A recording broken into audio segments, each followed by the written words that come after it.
बच्चों, आओ कहानी सुनिए। इस कहानी का शीर्षक है एक और एक 11।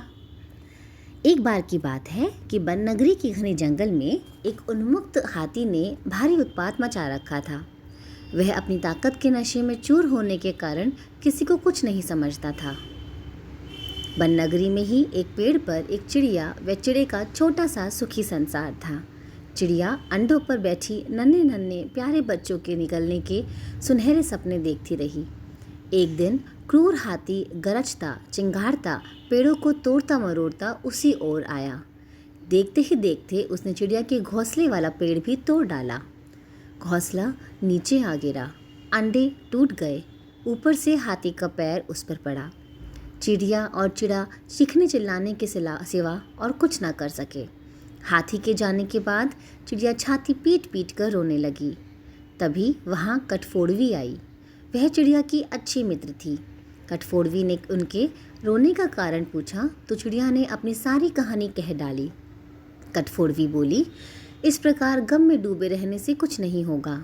उस हाथी को सबक सिखाने के लिए हमें कुछ करना होगा। चिड़िया ने निराशा दिखाई।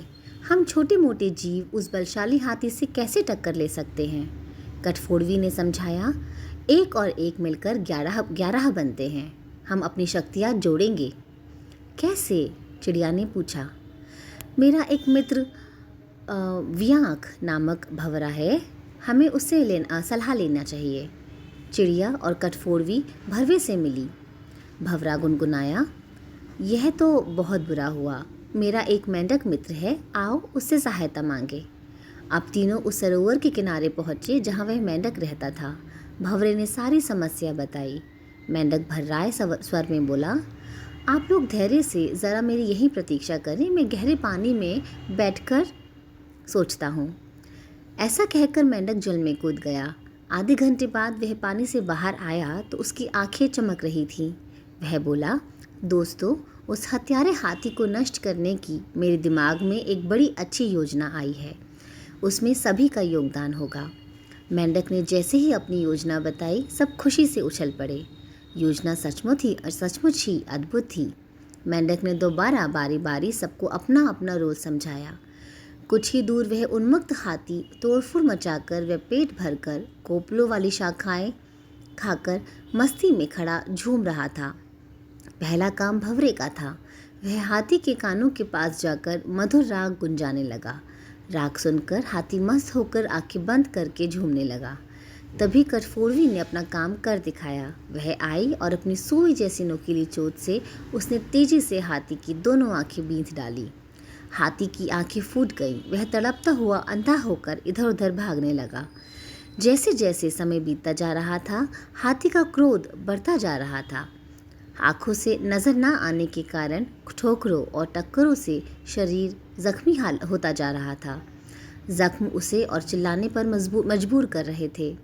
चिड़िया कृतज्ञ स्वर में बोली, भैया, मैं आजीवन तुम्हारी आभारी रहूँगी। तुमने मेरी इतनी सहायता कर दी। मेंढक ने कहा, आभार मानने की ज़रूरत नहीं, मित्र ही मित्रों के काम आते हैं। एक तो आँखों में जलन और ऊपर से चिल्लाते चिंघाड़ते हाथी का गला सूख गया। उसे तेज प्यास लगने लगी। अब उसे एक ही चीज़ की तलाश थी, पानी। मेंढक ने अपने बहुत से बंधु बांधवों को इकट्ठा किया और उन्हें ले जाकर बहुत बड़े गड्ढे के किनारे बिठाकर टर्राने के लिए कहा। सारे मेंढक टर्राने लगे। मेंढक की टर्राहट सुनकर हाथी के कान खड़े हो गए। वह यह जानता था कि मेंढक जल स्रोत के नीचे ही वास करते हैं, वह उस निकट ही वास करते हैं। वह उसी दिशा में चल पड़ा। टर्राहट और तेज होती जा रही थी। प्यासा हाथी और तेज भागने लगा। जैसे ही हाथी गड्ढे के निकट पहुंचा, मेंढकों ने पूरा जोर लगाकर टर्राना शुरू किया। हाथी आगे बढ़ा और विशाल पत्थर की तरह गड्ढे में गिर पड़ा, जहां उसके प्राण पखेरु उड़ते देर न लगी। इस प्रकार उस अहंकार में डूबे हाथी का अंत हुआ। इससे हमें 2 शिक्षाएं मिलती हैं। एक तो एकता में बल है और दूसरी अहंकारी का देर सबेर अंत होता ही है। तो कैसी लगी कहानी?